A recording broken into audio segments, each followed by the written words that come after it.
Zaraki Kenpachi versus Unohana. A luta mais incompreendida de Bleach. Já tem no anime já? Tem não, né? Já tem no anime já. Eu lembro que saiu umas temporadas aqui agora. Eu preciso ver Bleach, mano. Onde é que tem Bleach pra assistir, hein? É na Netflix, né? Na Netflix só tem até a parte do resgate da Hulk. Só a primeira parte? É porque assim, eu assinei anualmente a Max e vai acabar esse mês, tá ligado? Eu não queria renovar não, porque tem tanta coisa que eu não quero mais assistir lá. Ah, eu tô vendo outra coisa. Ah, eu tô na dúvida se eu assinar a Netflix ou a Disney. Zaraki versus Unohana é uma luta sobre uma criança se tornar um homem. Eita Com isso sendo peste. representado através da relação íntima de um homem e uma mulher. Não acredita? Se prepara que vou Tem te na provar Disney. isso com narrativa, simbolismo e E eu também tava, hoje mesmo, eu tava pensando em assistir um anime grande e bom, tá ligado? Porque eu fico assistindo só anime pequeno, genérico, muito ruim.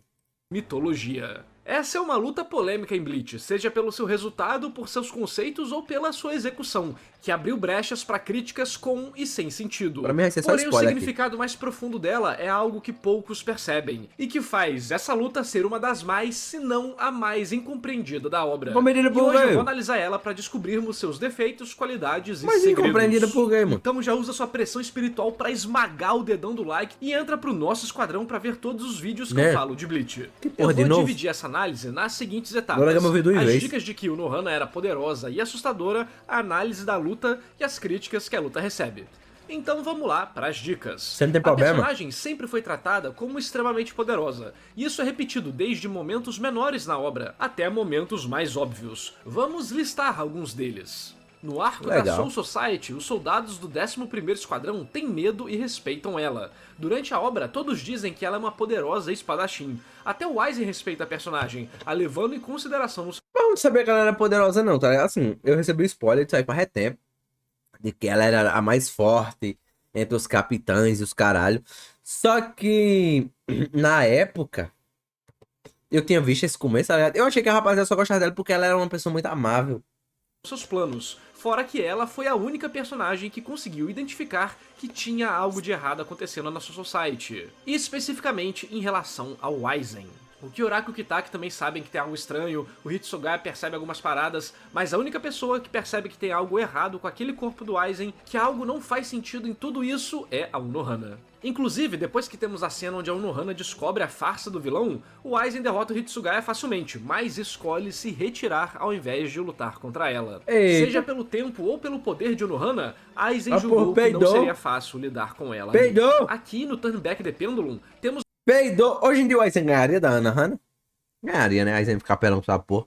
menções a ela sendo a capitã mais velha fora o Yamamoto. Ela é professora do Kitaki e do Kyoraku, uma espadachim perigosa, assustadora quando tá com raiva, deixando o Kyoraku morrendo de medo, inclusive. Durante o arco do Não, Akumundo, tá Aizen porra. prefere deixar o Nohana fora da guerra de Karakura, pra não ter muitos problemas. E temos até a cena dela com Rudborn, onde ele chega pra intimidar o Nohana, que não move um dedo, só o encara e o faz fugir, porque ele compreende o poder da capitã. Na Guerra de porra. Karakura, também temos ela deixando o Ichigo com medo também, além dela também compreender rapidamente como funciona a Bankai do protagonista e reajustar o plano, mostrando que, além de forte, ela também é inteligente. No arco final, quando a Divisão Zero aparece, Kirinji canta de galo pra cima dela, e ela permanece séria, não sendo humilhada igual a Soifong foi. Mas temos outro detalhe. Ele a chama de Hetsu com um pouco de sarcasmo, e esse é exatamente o nome falso dela, visto que ele conhece realmente quem ela é, ou seja, a Yashiro, e diz que ela não deveria tem outro estar nome. curando ninguém agora, e sim fazendo outra coisa. Matando. Com tudo isso, podemos ver que a personagem sempre teve algo por trás, um certo mistério sobre sua força e como ela poderia ser E aí, Mike? assustadora, sendo considerada por personagens fortes como uma ameaça. O que já faz Legal. as críticas de ela ser forte foi tirada do nada caírem por terra. E existem Legal. outros elementos que complementam informações passadas. Perceba o design da personagem. Ela usa uma trança na frente do seu peito, simbolizando algo entre ela e as pessoas. com as tranças também representando que ela está amarrada, Nunca reparei. retida. E todos nós sabemos que ela esconde sua cicatriz com o cabelo. Nunca e quando reparei. ela finalmente libera todo o seu poder, Ah, a cara dela muda, né? Tranças, ficando com o cabelo A cara dela esvoaçante. muda Uma total. curiosidade que não Estourou? entrou na análise, mas também é interessante, é que em uma entrevista antiga, o Kubo falou que finalmente ele iria desatar o cabelo da Nohana, deixando claro que o cabelo dela ser trançado era algo intencional para representar como ela estava amarrada ou Pronto. contida de fato. Com isso, agora vamos para a Arrumei, análise arrumei. mais simbólica da luta. Afinal, por que eu digo que essa É é porque uma o- das lutas mais É porque incompreendidas o de cabo do Bleach? Mickey é muito grande, eu acho que Porque eu piso talvez nele, ela né? seja uma das lutas que mais carrega simbolismo em Bleach, e que as pessoas ficam presas a mas o título de Kenpachi, ou mas a guerra. Vamos responder essas dúvidas durante a análise, mas parece que o ponto principal da luta foi ignorado, que é a história do relacionamento Kenpachi. doentio de dois assassinos, Ah. e como Zaraki foi castrado pelo Nohana, e só com ela morta que ele poderia se libertar e deixar de ser uma criança, se tornando um homem de verdade depois de uma porra. relação íntima com uma mulher. Sexo! Sim, a luta tem um grande simbolismo Sexo! sexual que representa o desenvolvimento dos personagens. Se- Tá achando que eu tô maluco? Então vou te provar.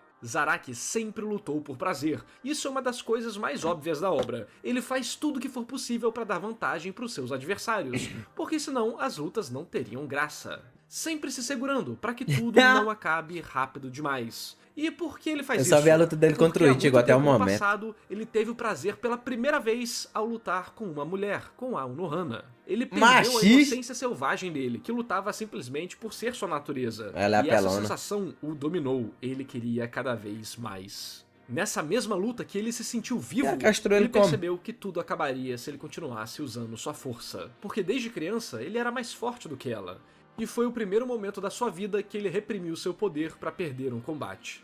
Foi assim então ele que perdeu Zaraki foi propositalmente. castrado por Nohana, e por isso ela se culpa até hoje. Agora, vamos entender tudo isso em detalhes. Quando Kyoraku libera o Nohana para lutar contra o Zaraki, vemos uma mudança drástica na personalidade da personagem. A comportada Unohana Hetsu Cara, abriu essa espaço cara dela pra dá medo, hein? sinistra Unohana Yachiro. E lembra da garotinha Yachiro? É dito na história que ela foi nomeada para alguém que o Zaraki admirava muito. Bem, aqui descobrimos quem era. A personagem tem que dois nomes, foda! cada um deles demonstrando uma faceta diferente de sua personalidade. Quem ela era, Unohana Yachiro, e quem ela é hoje em dia, Unohana Hetsu. Qual é a real? Talvez as duas, talvez nenhuma. Mas o que sabemos é que, a partir do momento que Unohana Yachiro foi liberta novamente, a Hetsu nunca mais voltaria. Caralho. E esses elementos são visualmente demonstrados novamente Mas ele no volta, design né? do Pra personagem, lutar que contra o desata suas Kenpachi. tranças e mostra sua cicatriz, liberando seu lado selvagem. Curiosamente, Ó, sua mano. Bankai tem o mesmo nome de sua Shikai, Minazuki. Minazuki, só mudando os kanjis. Assim como o nome dela e a sua aparência, sua Zanpakutou escondia debaixo do nosso nariz o que estava por trás da máscara de Caralho. Unohana. Durante a luta, além de descobrirmos várias coisas É, sobre os como se fosse personagens, duas Bankai. também temos um reforço de características que Shinkai, já no sabíamos. Ambos são personagens egoístas, que lutam por razões egoístas, pelo prazer da batalha, pela violência, para se provarem para si mesmos. O Nohana, na sua versão Yachiro, não é uma capitã responsável, é uma assassina cruel, que inclusive admite, nós dois lutarmos para morrermos aqui é uma punição digna para tudo que nós fizemos. E Zaraki também é um assassino, que inclusive roubou a sua Zanpakutou de um Shinigami que matou. Outro que simplesmente sempre lutou Caralho! porque esse era seu instinto. Esses dois personagens aqui não estão preocupados com ordens, com guerra ou com ajudar os Shinigamis. Eles aqui só querem uma coisa, matar As espadas o outro dele vem de ou onde morrer mesmo, hein? tentando, Parei pra pois foi pensar o que sempre agora. quiseram Porque o fazer. Ichigo, E no final da quando análise ele da luta, vou comentar alguns elementos de virou fora do um- mangá que não podem ser usados durante a análise. Shinigami, mas ele tira a eles espada dele da demonstram coisas que bunda eram dele, né? intenções do autor, que ele deixou bem claro e que a fandom japonesa já sabia desde sempre. Então, pra eles, isso tudo aqui já era esperado dos personagens. Foi meio que uma surpresa só pra gente. Essa luta deles aqui também não tem nada a ver com o título de Kenpachi. O título é só uma consequência da luta, mas não o motivo dela. Eles não estão lutando só porque pode haver um com o título. Eles estão lutando porque são dois assassinos psicopatas que só Obrigado, querem saber de Kenpachi, no serem caso, ele os pegou mais do fortes. Hollow aí, ó. Eles lutam porque essa é a natureza deles. E isso tudo São acontece duas porque o Kyoraku bestas. permitiu, como uma forma de despertar o potencial do Zaraki. Porém, por mais que o Zaraki ame lutar e matar, tem uma pessoa que ele não consegue se imaginar matando. O Uma Nohana. pessoa que ele quer que continue lutando com ele pra sempre. O Nohana. Vemos isso tanto na própria luta, Mas com ele ele precisa gritando matar no final ela. pra ela não morrer, que ele admirava ela, que ele finalmente se sentiu vivo com ela, quanto pelo poema do episódio, que é mais ou menos isso aqui. Nada pode escapar da minha lâmina. Nada. Exceto você. Ou seja, apesar dele querer Porra de cortar poema. tudo e todos, o Nohana tinha um local especial no coração e na mente do personagem. Descobrimos que na primeira luta deles no passado, Zaraki percebeu que se ele acabasse com ela ali, ele nunca mais se sentiria vivo de novo. Nunca Foi mais por isso que ele sentiria se prazer segurou. de novo. No momento que ele encontrou uma mulher capaz de lhe dar Mas ele prazer, poderia matar ele não ela ali? queria que isso acabasse. Por causa disso, inconscientemente, Já que ele se Zaraki segurou? começa a limitar o seu poder, o equivalendo Não ao do manjo. inimigo, puramente para sentir o êxtase de quase morrer, mas vencer. Por isso ele usa os sinos no cabelo, pra dar vantagem ao inimigo. Por E isso ele é? usa o tapa-olho, pra selar sua Vixe reação e dar vantagem pro Maria. inimigo. Por isso que ele luta Ah, só com uma Maria. mão, pra que seus golpes fiquem mais fracos e deem vantagem ao inimigo. Tá, porra, aí é Enquanto o Nohana foda. aprende a usar o Kaido, os Kidos de cura, pra Eu achando que aproveitar o a luta Nohana, pelo então, era tempo que pelona quisesse, pra caralho, que Zaraki aprendeu a limitar o seu ganhou poder dele pra quando era poder menor aproveitar e a ele luta o ficou mais tempo que forte por quisesse. conta que ela ganhou E para dele. o Nohana, esse foi o pecado dela, ter castrado o potencial do Zaraki. Pelo fato de Zaraki não querer liberar o seu poder para não matar o Nohana, ele sempre estará castrado. A presença dela faz com que ele se torne fraco, porque nesse momento Zaraki ainda é uma criança e luta por prazer. Até ela diz que ele parece uma criança chorando pela morte dela. Percebe como tudo isso foi sendo construído para que eles tivessem uma relação de amor doentio? E aí, Kakaroto? Assim, a única forma de Zaraki realmente crescer é finalmente tendo a relação íntima entre um homem e uma mulher. O sexo. Aqui representada pela A luta morte, dos dois. né? Só assim ele poderia deixar de ser uma criança e se tornar um homem. Só Pô, era- assim era ele vai só parar fazer de um lutar sexo apenas por que é prazer fácil. e lutar por responsabilidade e outros motivos mais A nobres. castração é simbólica? É Inclusive, simbólica. vemos isso na história, como ele começa a caminhar em direção ao amadurecimento nesse quesito. Antes disso, o corpo do Zaraki pode ter amadurecido com o tempo, mas a sua mente não. E isso finalmente só acontece depois que ele tem contato com uma mulher.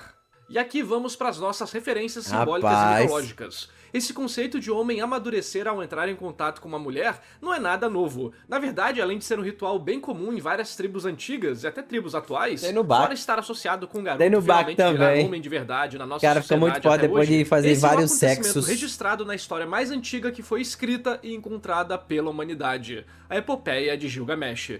Nela, Gilgamesh é 2/3 deus e causa muitos problemas, até que depois de muitas preces de seus súditos para os deuses, eles enviam alguém que poderia derrotar o rei Gilgamesh, que é Enkidu, um homem feito de barro, puro como os animais e que vivia entre eles. Porém, eventualmente, ele encontra uma mulher chamada Shamati, que foi enviada para levar Enkidu até a cidade de Uruk. Ela atrai o ser com sua feminilidade e sabedoria, e eles passam 7 dias e noites juntos, fazendo aquilo. Sexo. E essa relação íntima e a Rapaz, 7 convivência dias? do dia a dia Cê é uma fazem máquina? Enkidu sair de um animal selvagem impuro para um homem que É uma máquina, boy. 7 dias? O Igor mandou R$1. Bom dia, Léo. Mano, e eu, Igor, tudo bom? compreende os costumes da civilização humana, como se vestir, por exemplo. Por causa disso, ele não é mais puro e os animais que eram seus companheiros passam a o evitar, mostrando que ele não faz mais parte do Então mundo sexo selvagem. não é bom. Shamati domestica a natureza selvagem de Enkidu Como vai e o ser leva essa? para a civilização. Outra história bem famosa que você já conhece é A Bela e a Fera, que simbolicamente é a história de uma mulher que domestica uma fera e o transforma em um príncipe. É? Esse tipo de conto também é encontrado na Ásia, Domestica? com Shiva, o deus da destruição, tendo seus instintos destrutivos suavizados por Parvati, que o conduz para uma vida mais equilibrada e de família. Ela que faz Shiva ficar conectado ao mundo, à sociedade. Parece No mesmo Japão também boneco. temos os contos de Amaterasu, a deusa do sol, e Susanoo, o deus da tempestade, onde ela é bem ordenada e ele caótico. Um dia eles brigam e ela se esconde numa caverna, jogando o mundo em escuridão. E depois que ela sai de lá, Susanoo, no meio de suas aventuras, vai se tornando mais sábio e encontra uma mulher com quem ele quer se casar, ganhando sua mão como casamento como uma recompensa por matar Yamata no Orochi. Após isso, ele volta até Amaterasu e se desculpa por tudo que fez. Também temos o conto de Genji, onde Murasaki, a esposa de Genji, suaviza o comportamento impulsivo e emocional do protagonista, usando sua sabedoria e serenidade para acalmar a mente e o espírito do homem. Enfim, já deu pra sacar que esse é um conceito bem universal, né? Fazendo um paralelo, quando Zaraki enfrenta o Nohana, ele também morre, até mas não só esquecido. fisicamente, várias e Eu várias já e tinha várias esquecido vezes. que a gente tava Ele assistindo um deixa o vídeo de seu eu anterior Bleach. pra trás. Essa é a morte Começou a fazer uma simbólica dele lore mó aqui. interessante. Ao Nohana Do é, pra nada. ele, a representação Meu da morte, Deus, ah, tá. se apresentando como uma caveira, inclusive. Sei que a cabeça literalmente dele ficou o símbolo daquele da jeito morte. ali. E, né, eles são Shinigamis. Apesar do Zaraki sempre ter enfrentado a morte antes, tudo era um jogo pra ele. Agora é sério, inclusive ele perde 1, 2, 100 mil vezes. Mas quando ele a vence, finalmente ele não tem mais por que temer a morte, ou o fato de nunca mais sentir prazer, significando sua maturidade e responsabilidade para o caminho que precisa seguir. Zaraki deu um passo em direção à sua iluminação. E é assim que ele finalmente escuta a voz de sua Zanpakuto. A espada. Esse processo de desenvolvimento do personagem é Nos contado Arashi. através de símbolos, e não apenas através do roteiro, o que muitas vezes é difícil para as pessoas entenderem.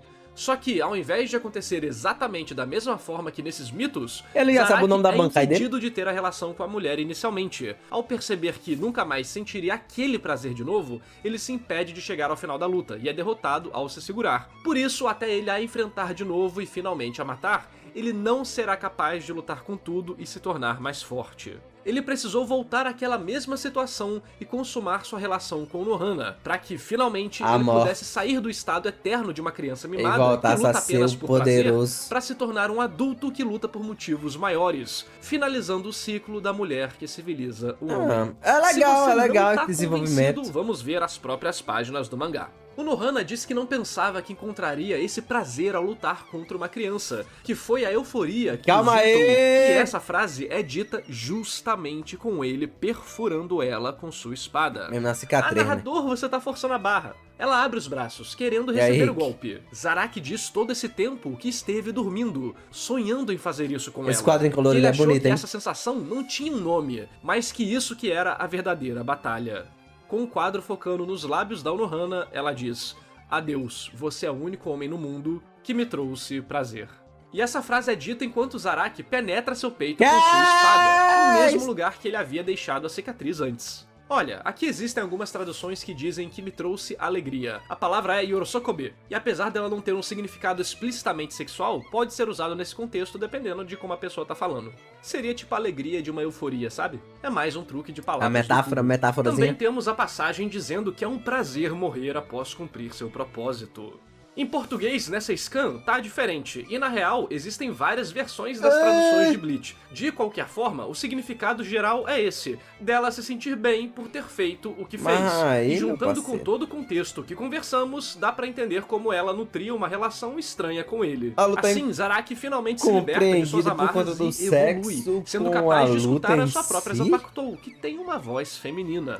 E nós já sabemos quem é o espírito, mas eu não darei spoilers aqui. Eu tenho um vídeo pros membros que é dedicado só sobre sei esse quem assunto. é já, mano. Falando sobre quem é o espírito, E a quais são as menininha lá, formas da pequenininha, Bankai a Shikai, tenente porque dele, o né? Zaraki nunca reconheceu antes e tudo mais. Sendo uma teoria que vai bem além do mangá É a e inclusive tenente depois dele. foi confirmado por várias respostas do Cubo. Vou deixar ele na descrição pra quem quiser ver antecipadamente, mas devo soltar ele no final do ano que vem ou no início de 2026, quando o episódio da Bankai do Zaraki chegar. Inclusive, aproveita pra dar o likezinho aí no vídeo, pô. E também se Já inscreve no deixei canal, já. porque aqui a gente analisa Bleach de forma séria. o Então, cara tudo isso focado em agora te Bleach. convenceu, né? São falas, cenas, momentos, simbolismos, metáforas bem claras sobre eles estarem tendo uma batalha que representa a relação íntima de um homem e uma mulher. O O sexo. jeitinho doentio deles. Que ainda não se convenceu? Então eu vou ter que apelar. Tudo que eu mostrei até agora tá dentro da obra. Porém agora irei utilizar elementos No de fora fim- dela, no que não final, afetam a análise Barão. narrativa, mas mostram a intenção do No autor. É tipo o final, autor falar, sim, essa luta tudo representava a é relação física e sexo. íntima de dois amantes. Se ele falasse isso, não tem como dizer que não representa, né?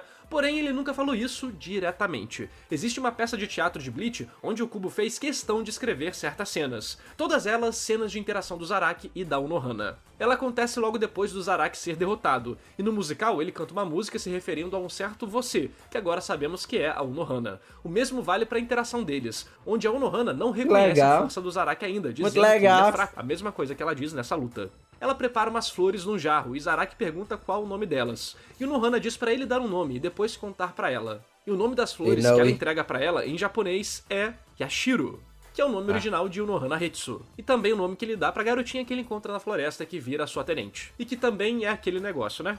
O musical E não ia outra, mano. Tô ficando maluco. Eu entendi isso aí. foi exibido 2 anos antes do arco final começar, o que já mostra a intenção, né? Também, nas fichas de personagem de Bleach no final de cada volume físico, ainda durante o arco da Soul Society, todos os personagens têm uma música tema, mas ainda durante o arco da Soul Society, a tenente do esquadrão do Zaraki, a Echiro, tem 2 músicas, uma infantil e outra que fala sobre cabelos trançados, sangue e outras coisas do tipo. Tá no meu vídeo especial que eu falo sobre a personagem. Tudo isso mostra que desde o início, desde lá da Soul Society, a obra já tinha certos elementos que estavam preparados. Espero que agora eu tenha te convencido. Mas então, se a luta tem tudo isso de incrível, por que algumas pessoas não gostam? Infelizmente, existe um motivo que pode atrapalhar o seu aproveitamento. E vamos falar das críticas da luta agora. A No Maria. início do vídeo, já vimos cara que a contou mó crítica lore de pra isso tudo explicar foi agora. tirado do nada não procede. Não lembra, achei que o vídeo já Porém, tinha outra sido crítica válido. errada comum é: por que ela não lutou na guerra? E o que é uma crítica errada? É uma crítica que não está baseada na sua opinião de não ter gostado de algo, mas sim de falar, isso aqui não foi explicado, não Não é apareceu, não coerente. existe na história. E aqui, bem, isso é explicado na própria obra. Na Guerra do Yamamoto Aizen, deu é? ordens pra ela e pra Izane ficarem no quartel curando os feridos Que é? e não arriscarem suas vidas, visto que eram curandeiras valiosas e habilidosas. A dos própria espada? Izane chora, dizendo que poderiam fazer muito mais lá fora do que lá dentro. Porém, hierarquia militar é isso aí, se cada um começasse a fazer o que achasse melhor, eles não durariam nem um segundo. Ou seja, temos cenas que demonstram esse elemento claramente e os personagens inclusive meio que discordam das ordens. E você pode achar a decisão do Yamamoto errada? Pode! Inclusive o próprio Kyoraku, o próximo capitão-geral, também acha, e decide sacrificar Unohana para ter mais poder na guerra ao despertar todo o potencial do Zaraki. Pô, a Ela ideia não fica dele. incomodada com isso, até porque era exatamente o que ela queria fazer A desde ideia sempre. saiu E dele? você pode não gostar dessa decisão dele? Tá, Também pode. pô. Você pode discordar Tá, do raciocínio esse dele, cara ou nem inclusive era falar coisas assim. da construção da história, como por exemplo, Tá, a Unohana pô. não teve tempo suficiente, que a gente vai falar isso mais tarde. O que é errado falar é que não existem cenas que trabalham esses elementos e que justificam a ação de cada personagem. Uma outra pergunta comum é, por que Unohana teve que morrer? Como foi dito aqui na análise, enquanto ela permanecesse viva, Zaraki não liberaria todo o seu poder, sempre ficaria incompleto. Será que um Zaraki sem Shikai Bankai mais uma pô. Unohana seriam mais úteis do que um Zaraki com Bankai? Fica aí o questionamento. Os personagens da obra julgaram que seria melhor ele despertar todo o seu potencial. Também temos o questionamento de, e daí que só pode ter um Kenpachi? Pra que se matar por isso? Eles não lutaram pelo título. Então. O título é uma consequência. E acho que já deu pra entender isso com o que foi explicado no vídeo. A batalha nunca foi pra, só pode existir um Kenpachi, então vamos nos matar. E todos os elementos deixam isso Foi pra despertar o poder do Zaraki. bem claro. Mas existe um fator que eu acho que faz todos esses questionamentos errôneos aparecerem na cabeça de algumas pessoas, que é o aproveitamento da Unohana em geral na história. Sempre foi prometido algo legal dela, ok, mas quando isso nos foi entregue, a personagem foi retirada da história, causando uma sensação de frustração pra muita gente, inclusive pra mim. Eu sei que ela tinha que morrer, faz sentido, tá na trama, mas o fato dela ser mal aproveitada na história deixa o fã incomodado. E pra tentar compreender melhor essa sensação, o fã acaba pensando em certos elementos pra justificar o porquê não gostou. Aí algumas dessas perguntas que conversamos agora aparecem. Só que, pelo menos pra mim, o real motivo dessa luta não Eu ter queria chegado ver no essa ápice que poderia ter chegado Bankai dela. foi que não tivemos momentos na história que Parece marcassem ser a Unohana legalzinho. com destaque. É Sabe, líquida uma a luta espada importante, dela. um momento onde ela faz a diferença de forma focal e não só indiretamente. Por isso o povo fica revoltado dela morrer. Não é pelo fato da luta com o Zaraki em si, pelo menos pra quem compreende a luta, porque né? É pelo autor ter prometido algo queremos ver grandioso mais, e né? entregado um espetáculo, mas que durou poucos minutos A e gente queria acabou. ver Você mais, sente que é esperou compreensível. tanto por algo tão breve e que nunca mais vai retornar. Quem sabe agora no Arco do Inferno, né? Mas isso é assunto para outro dia. Esse é o verdadeiro lançando e maior coisa? Não já problema acabou o da mangá? batalha. O aproveitamento da personagem na obra como mangá um não já todo, acabou, as boy? promessas e expectativas criadas pelo autor, os momentos que fomos privados de ter em troca de algo melhor ainda. Lembram? É assim que funciona uma história. O autor fala, ainda não, confie em mim que ao invés de entregar o que você quer agora, te entregarei isso no futuro e será melhor ainda. Mas não e foi, aqui, né? por mais que tenham coisas Deixou a incríveis, desejar. foi tanto tempo nos atiçando que quando finalmente ocorreu Foi e muito acabou, rápido. nós ficamos, mas já não pode ser. Eu entendo que pra revelação dela era necessário um mistério, mas como vemos parte do passado dela no próprio mangá e no anime vimos um pouco mais, seria interessante alguma luta dela no passado contra os Quincy. Por exemplo, imagina que ela usa sua Bankai ali no presente e pra fazer toda aquela tensão e expectativa, a cena cortasse pro Kyoraku Vai ter e pro arco no Kitaki algum dia. conversando se essa foi a melhor decisão ou não, pois ela era forte, talvez não valesse a pena sacrificar ela. Então eles lembram da Primeira Guerra, vemos a Unohana lutando, usando sua Bankai, vemos seu potencial sinistro, ela vencendo alguém poderoso. Assim eles terminam a conversa dizendo que ela era forte, O visual dele é da mas hora, que ela né? e o Zaraki juntos não chegam perto do potencial que o Zaraki pode despertar, depois de finalmente quebrar as correntes que o limitam. E aí voltamos pra briga dos dois e tudo ocorre como aconteceu. Claro que existem outras então vai formas de ter, dar vai ter, mais destaque vai pra ter ela. o Bleach Esse foi só um Shippuden com exemplo. o fim do Deixa Ichigo, sua o sugestão filho nos dele. comentários, como você gostaria que acontecesse. Sinceramente, acho que esse é o maior problema que dá origem a todas as outras críticas, sejam elas válidas ou inválidas. é a sensação de potencial perdido. A luta nos mostrou tudo que ela poderia fazer só pra tirar tudo isso de nós. É engraçado Como uma que os história não animes existe tão no vácuo, que acaba esse tão tipo todos de coisa voltando. acaba pesando muito. É incrível como Bleach consegue fazer a gente se interessar e querer ver mais de personagens que têm pouca aparição na história. Ninguém ligava pra ela, agora a gente reclama que não teve tempo suficiente. Todo mundo virou fã do nada. E isso só mostra a capacidade sobrenatural do autor de fazer poderes, designs, temas e momentos incríveis pros personagens. Aí quando algo não vem na expectativa, gera esse tipo de situação. Acho que é aquele negócio, ódio e amor são dois lados da mesma moeda. Então depois de tantas críticas que a obra e essa luta já receberam, vamos focar só no amor e apreciar os elementos incríveis que Zaraki no Hana tem, uma das lutas mais incompreendidas de Bleach, e Caralho. que traz temas profundos demonstrados de uma forma interessante no combate de dois assassinos que conheceram o amor só na morte. Agora me diz aí nos comentários, você já gostava dessa luta? Ou agora Legal. passou a apreciar Não, acho que todo mundo já gostava, né, Borão? Lutona da porra. mais ela? Tem alguma outra luta que você acha que precisa ser analisada aqui no canal? Não, acho que não deve ter uma luta do Zaraki que empache que seja ruim. Compartilha comigo. Aproveita para dar like no vídeo e se inscrever no canal. Analisa animes e mangás de uma forma especial que você só encontra aqui. Apoie o canal a partir de R$5 para ver vídeos antecipados, exclusivos, lives exclusivas e muito mais. E esse vídeo só foi possível graças à lenda do canal, Cauã Melo, e aos heróis Adriel Cavalcante. Agora só... achei legal, mano. A Thumb! A Thumb! Ele fala de uma maneira mó filosófica, mano. Fala de uma maneira mó filosófica o vídeo todinho. Aí a Thumb pra chamar a atenção é desse jeito. Eu gostei, achei jogo. Achei legal, mano.